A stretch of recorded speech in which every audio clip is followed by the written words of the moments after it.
کیا ہو اگر وہی لوگ جو آپ سے محبت کرنے والے ہیں آپ کو توڑنے لگی؟ کیا ہو اگر آپ کا خاندان زہریلا ہو جائے اور ہر لفظ تیر کی طرح دل میں لگے؟ کیا آپ رشتہ توڑ دیں؟ خاموشی کے ساتھ صبر کریں۔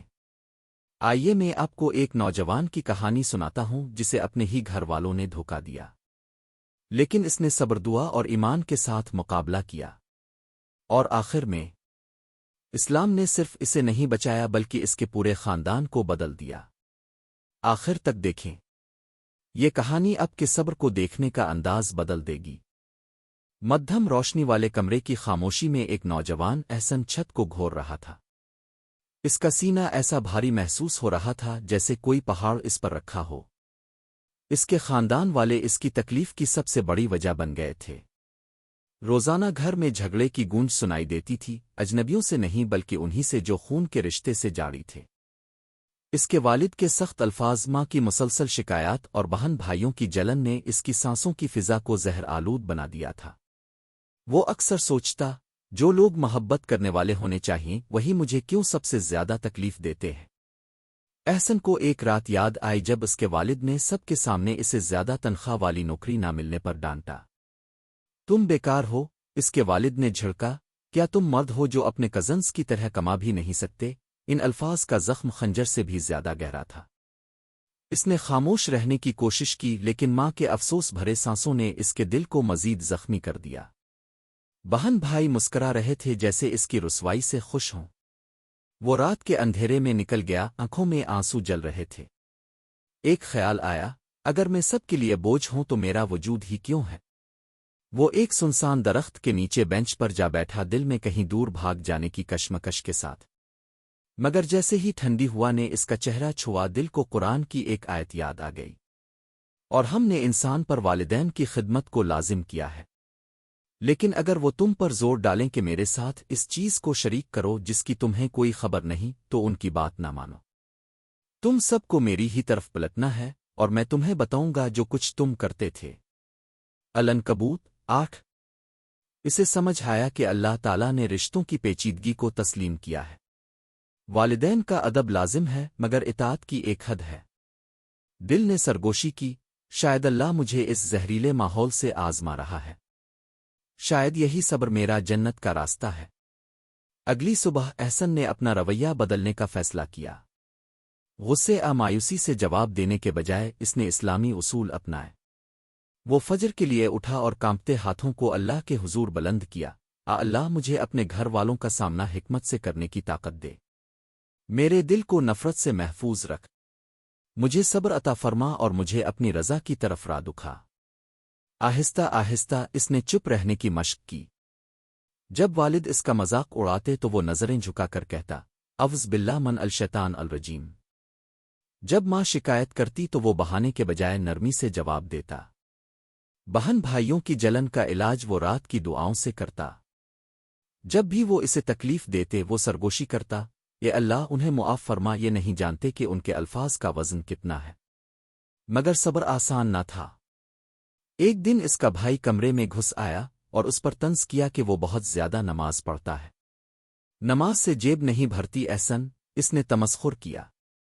لمحہ بھر کے لیے غصہ خون کی طرح الفابلنی لگا، اس کی مٹھیاں بند ہو گئیں، لیکن پھر اسے وہ حدیث یاد آ گئی، طاقتور وہ نہیں جو دوسروں کو پچھاڑ دے، بلکہ طاقتور وہ ہے جو غصے کے وقت اپنے آپ پر قابو رکھے۔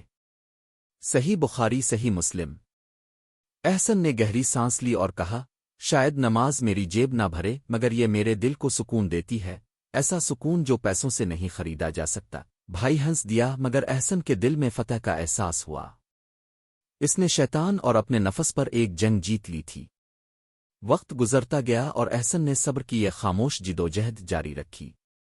وہ اپنی ملازمت پر توجہ دیتا رہا مگر اصل توجہ دین پر مرکوز رہی۔ اس نے اسلامی لیکچر سننا شروع کیے، روز قرآن پڑھنے لگا اور نیک دوستوں کی صحبت اختیار کر لی جو اس کا حوصلہ بڑھاتے۔ آہستہ آہستہ اس کی توانائی بدل گئی۔ اگرچہ گھر والے سخت ہی رہے لیکن اب وہ ٹوٹنے کے بجائے مضبوط کھڑا رہتا۔ ان کے الفاظ اس کے ایمان کی ڈھال سے ٹکرا کر واپس لوٹ جاتے۔ مگر ایک رات سب کچھ ٹوٹ گیا۔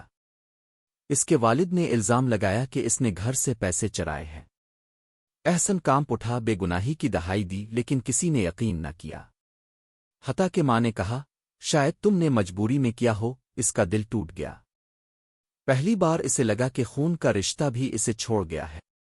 وہ کمرے میں بند ہو کر صبح تک اللہ کے حضور روتا رہا، اللہ تو میرا گواہ ہے، تو العدل ہے۔ اگر دنیا مجھے چھوڑ دے تو مجھے معلوم ہے کہ تو کبھی مجھے تنہا نہیں چھوڑے گا۔ اسی رات دل پر ایک انوکھا سکون اتر آیا۔ اسے ایک طاقتور حقیقت سمجھ میں آئی، کبھی اللہ قریب ترین لوگوں کو ہمیں تکلیف دینے دیتا ہے تاکہ ہم صرف اسی سے جاننا سیکھیں۔ اس نے آنسو پونچھے اور سرگوشی کی، حسبی اللہ لا ہو، اللہ مجھے کافی ہے، اس کے سوا کوئی معبود نہیں۔ چند ماہ بعد اللہ کی تقدیر نے حیران کن انداز میں پردہ اٹھایا۔ اس کی محنت کی وجہ سے اسے بڑی ترقی ملی۔ آمدنی بڑھ گئی، مگر توقع کے برخلاف اس نے کبھی دکھاوا نہ کیا۔ وہ خاموشی سے گھر کا خرچ الفاٹینے لگا، راشن خریدتا، بل ادا کرتا اور والدین کو چھوٹے تحفے دیتا، مگر بدلے میں شکر کا مطالبہ نہیں کرتا۔ وہ والد جو اسے تانے دیتا تھا، اس کی خاموش وقار بھری شخصیت کو دیکھنے لگا۔ وہ ماں جو شکایت کرتی رہتی تھی، اس کے صبر کو دیکھ کر نرم پڑ گئی۔ بہن بھائی جو اس کا مذاق اڑاتے تھے، اسے عزت دینے لگے کیونکہ انہوں نے دیکھا کہ وہ ان کی تلخی کا جواب تلخی سے نہیں دیتا۔ ایک شام اس کا والد اس کے پاس آیا، آنکھوں میں آنسو تھے۔ بیٹا، میں نے تمہیں غلط سمجھا۔ میں نے سوچا کہ طاقت چیخنے، حکم دینے اور دوسروں سے مقابلہ کرنے میں ہے، مگر تم نے دکھایا کہ اصل طاقت صبر اور عزت میں ہے۔ مجھے معاف کر دو۔ وہ احسن نے اسے گلے لگا لیا، دل شکر سے کانپ رہا تھا۔ ماں نے بھی کہا، تمہاری خاموشی ہماری تمام باتوں سے زیادہ بلند نکلی۔ تم نے ہمیں وہ سکھایا جو ہم دیکھ نہیں پائے تھے۔ اس لمحے احسن کو احساس ہوا کہ اسلامی اصول صرف ڈھال نہیں بلکہ تبدیلی کی تلوار بھی ہے۔ زہر کا جواب زہر سے نہ دے کر، صبر کو تھام کر اور اللہ کو قریب ترین رازدار بنا کر، اس نے نہ صرف اپنے دل کو بچایا بلکہ انہی دلوں کو بدل دیا جنہوں نے کبھی اسے زخمی کیا تھا۔ احسن کی کہانی ہر اس دل کے لیے یاد دہانی ہے جو زہریلے رشتوں کے بوجھ تلے گھٹ رہا ہے۔ اسلام اب سے رشتے توڑنے کو نہیں کہتا، نہ ہی یہ کہ زہر میں ڈوب جائیں۔ یہ کہتا ہے کہ صبر پر مضبوطی سے جمے رہو، زبان کی حفاظت کرو، حدود کے اندر ادب کرو اور مکمل بھروسہ اللہ پر کرو، کیونکہ دل بدلتے ہیں زور سے نہیں بلکہ ایمان کی خاموش طاقت سے۔ اور یاد رکھو، اگر وہ کبھی نہ بدلیں تب بھی تمہارا اجر اللہ کے پاس یقینی ہے۔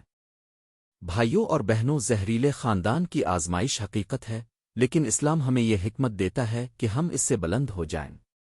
اگر یہ کہانی آپ کے دل کو چھو گئی ہے تو اسے اپنے تک محدود نہ رکھیں، دوسروں کے ساتھ شیئر کریں تاکہ وہ بھی صبر اور اللہ پر بھروسے سے طاقت حاصل کریں۔